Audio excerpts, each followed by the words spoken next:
सभी पेंशन धारकों का नमस्कार। सरकार ने आपके लिए एक बड़ी खुशखबरी जारी की है, यानी कि जिसकी पेंशन पहले 3,000 मिलती थी उसको बढ़ा करके अब 5,000 रुपये मिलने का जो नोटिस है वो जारी कर दिया गया है। इसके साथ ही यदि आपके परिवार में कोई भी विधवा, विकलांग या वृद्धावस्था पेंशन ले रहे हैं तो उसके लिए वीडियो खास है, क्योंकि उनके लिए सरकार ने 11 नए नियम बना दिए हैं और उन नियमों के अनुसार जो उन नियमों के बाहर रहेगा उनकी पेंशन तुरंत प्रभाव से बंद कर दी जाएगी। तो कौन कौन से ऐसे नियम है कि आप भी उन नियमों में सम्मिलित तो नहीं है, कहीं आपकी भी पेंशन बंद होने वाली तो नहीं है। आइए जानते हैं संपूर्ण जानकारी इस वीडियो के अंदर। देखिए, सरकार ने अब पेंशन नियमों को सख्त कर दिया है। जी हाँ साथियों, 15 अप्रैल 2026 से देश में जांच तेज की जा रही है और लाखों लोगों की पेंशन भी बंद की जा चुकी है। क्यों बंद हो रही है पेंशन? देखिए, सरकार अब हर पेंशनर की दोबारा जांच कर रही है। अगर इन चीज़ों में गड़बड़ी मिलती है तो तुरंत प्रभाव से उसकी पेंशन बंद कर दी जाएगी। वो कौन कौन से नियम है? देखिए, यदि आपके दस्तावेज अधूरे हैं या आपकी जानकारी गलत है, आपकी पात्रता पूरी नहीं है, तो आने वाले समय में और ये सख्ती बढ़ सकती है, इसलिए आप इन सबको पूरी जरूर कर लें। अब बात करते हैं विधवा पेंशन वालों के लिए बड़ी चेतावनी के बारे में। देखिए, सबसे ज़्यादा गड़बड़ी इसी पेंशन कैटेगरी में पाई गई है। नियम क्या कहता है? अगर विधवा महिला दोबारा शादी कर लेती है तो उसे तुरंत प्रभाव से पेंशन अपनी बंद करवानी चाहिए। यदि पेंशन बंद नहीं करवाती है शादी के बाद भी, तो उसकी पेंशन की वसूली सरकार कर सकती है। देखिए, तो अब सरकार क्या करेगी? मान लीजिए शादी हो चुकी है, उसने पेंशन बंद नहीं करवाई है, तो क्या करना पड़ेगा? पेंशन तो आपकी तुरंत बंद कर दी जाएगी सरकार के द्वारा और पूरा जो पैसा है उसकी रिकवरी भी की जाएगी। कानूनी कार्यवाही भी आपके ऊपर हो सकती है। तो आपको सलाह ये दी जाती है कि अगर आपकी शादी हो चुकी है तो तुरंत प्रभाव से सरकार को सूचना दें और वापस फॉर्म भर करके अपनी पेंशन को बंद करवाएं। बात करते हैं आगे दिव्यांग यानी कि विकलांग पेंशन वालों के लिए नियमों के बारे में। देखिए, अब केवल वही लोग पात्र होंगे जिनके पास सरकारी दिव्यांग प्रमाण पत्र हैं और जिनकी दिव्यांगता कम से कम 40% है, वही दिव्यांग प्रमाण पत्र के माध्यम से दिव्यांग पेंशन का लाभ ले सकते हैं। इन लोगों की पेंशन बंद होने वाली है। देखिए, जिनकी बीमारी ठीक हो चुकी है, जिनका प्रतिशत कम है दिव्यांगता वाला, और जिनकी फर्जी सर्टिफिकेट बनवा करके पेंशन अपनी दिव्यांग पेंशन चालू करवाई है, तो वो भी अब जो है उनकी पेंशन बंद होने वाली है। अब उनके खिलाफ सरकार क्या कार्यवाही करने वाली है? देखिए, पेंशन उनकी बंद कर दी जाएगी। यदि वो नौकरी में है तो उनकी नौकरी भी रोक ली जाएगी, यानी कि नौकरी से वो हट सकते हैं और कानूनी केस भी उनके ऊपर हो सकता है।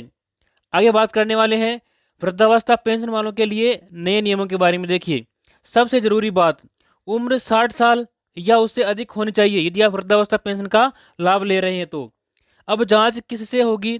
केवल आधार कार्ड से आपकी जांच की जाएगी।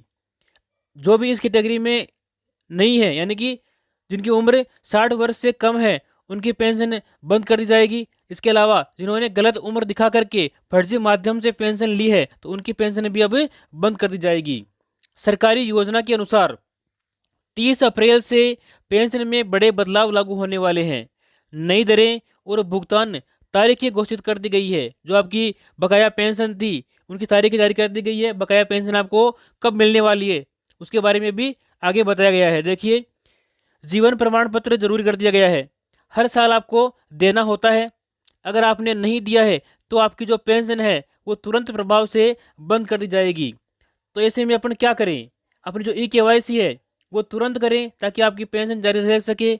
जीवन प्रमाण पत्र आप जमा करें और KYC और बैंक लिंकिंग आपका जरूरी है, यह कार्य आप अवश्य करें। यह 3 चीज़ें आपस में जुड़ी होनी चाहिए। कौन कौन सी ऐसी चीज़ें हैं? देखिए, एक तो आपका बैंक खाता, साथ ही आधार कार्ड और मोबाइल नंबर, ये तीनों आपस में लिंक होने चाहिए, तभी आपको आगे जारी पेंशन जारी रह सकती है।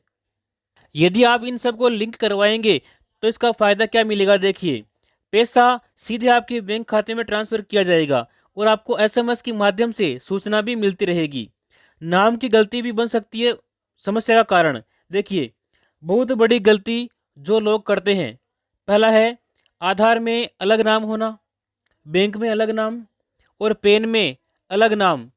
ये सबसे बड़ा कारण है और इससे आपकी KYC है, जो आप KYC करवाते हो वो भी सफल नहीं होती हो पाती है, वो भी डीएक्टिवेट हो जाती है। तो इसका समाधान क्या है? देखिए, सभी दस्तावेज में एक जैसा नाम आपका रखना जरूरी है। अगर पेंशन बंद हो गई है तो आपको क्या करना पड़ेगा? आप घबराएं नहीं, ई मित्र या सीएससी सेंटर के ऊपर जाएं। ग्राम पंचायत या तहसील से आप संपर्क कर सकते हैं कि हमारी जो पेंशन है वो किस लिए बंद हुई है और वापस चालू करने के लिए अपने को क्या करना पड़ेगा। तो वहाँ आपको पता चलेगा कि आपकी पेंशन क्यों बंद हुई है और आप इस पेंशन को चालू कैसे करवा सकते हैं। अब बात करेंगे 10 नए नियम और बदलाव के बारे में जो आपको जानना बेहद ही जरूरी है। तो सबसे पहला और मुख्य नियम है आधार सीडिंग अनिवार्य। जी हाँ साथियों, अब हर पेंशनर के लिए आधार कार्ड लिंक होना जरूरी कर दिया गया है। बिना आधार लिंक के आपकी जो पेंशन है वो अटक सकती है। नियम नंबर 2 देखिए, डीबीटी यानी कि डायरेक्ट बेनिफिट ट्रांसफर सिस्टम। अब पेंशन सीधे ही आपके खाते में ट्रांसफर की जाएगी, बीच में कोई भी एजेंट देरी नहीं है और सीधा पैसा जो है आपके खाते में भेजा जाएगा। फर्जी लाभार्थियों की पहचान, जो भी फर्जी लाभार्थी है उनकी सरकार पहचान करेगी। सरकार लगातार जांच कर रही है, जो लोग गलत तरीके से पेंशन ले रहे हैं उनकी पेंशन बंद होगी, उनकी जो रिकवरी है वो भी सरकार के द्वारा की जा सकती है। अगला नियम है आय सीमा यानी कि इनकम लिमिट की जांच।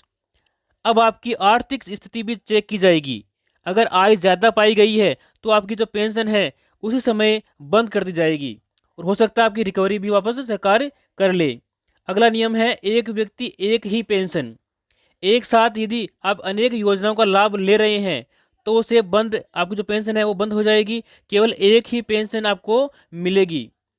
बैंक खाता सक्रिय होना जरूरी है। अगर आपका बैंक खाता इनएक्टिव यानी कि बंद है तो आपकी पेंशन जो है वो रुक सकती है, इसलिए अपने खाते को चालू करवाएं, उसमें मिनिमम बैलेंस रखें। समय समय पर फिजिकल वेरिफिकेशन अनिवार्य है।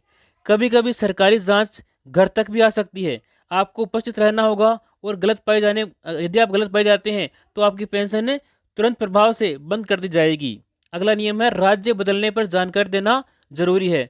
अगर आप दूसरे राज्य में शिफ्ट हो गए हैं तो तुरंत अपडेट करें। यदि आपने अपडेट नहीं किया तो आपकी पेंशन रुक सकती है। अगला नियम है मृत्यु के बाद पेंशन रोकना अनिवार्य। अगर पेंशनर की मृत्यु हो जाती है परिवार को तुरंत आपको सूचना देनी होती है। यदि आपने सूचना नहीं दी है तो आपकी रिकवरी भी की जाएगी और आपके खिलाफ कार्रवाई भी की जा सकती है। अगला नियम है समय पर आवेदन अपडेट रिन्यूअल।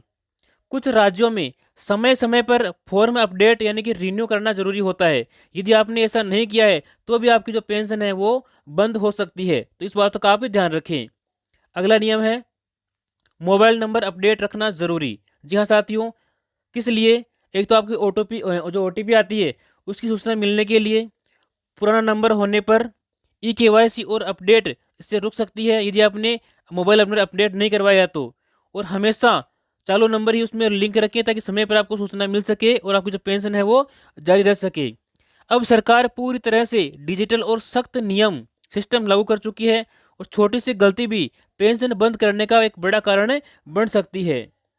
अप्रैल में 6,000 बकाया पेंशन, पूरा हिसाब आप जो है इस प्रकार से समझ लें। देखिए, कई पेंशनधारकों के मन में सवाल है कि क्या सच में 6,000 रुपये एक साथ मिलेंगे?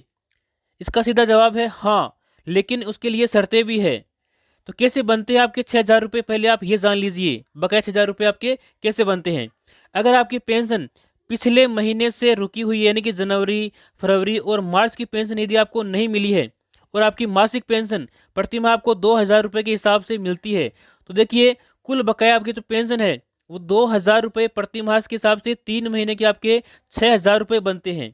तो अभी तक सरकार ने पेंशन बढ़ाने के लिए कोई भी आधिकारिक ऐसी घोषणा नहीं की है, परंतु संपूर्ण देश में, पूरे देश भर में पेंशनर, पेंशन संगठन और सामाजिक संगठनों की बड़ी मांग है कि जो पेंशन की राशि है वो 3,000 रुपये से बढ़ाकर 5,000 रुपये तक हो होनी चाहिए।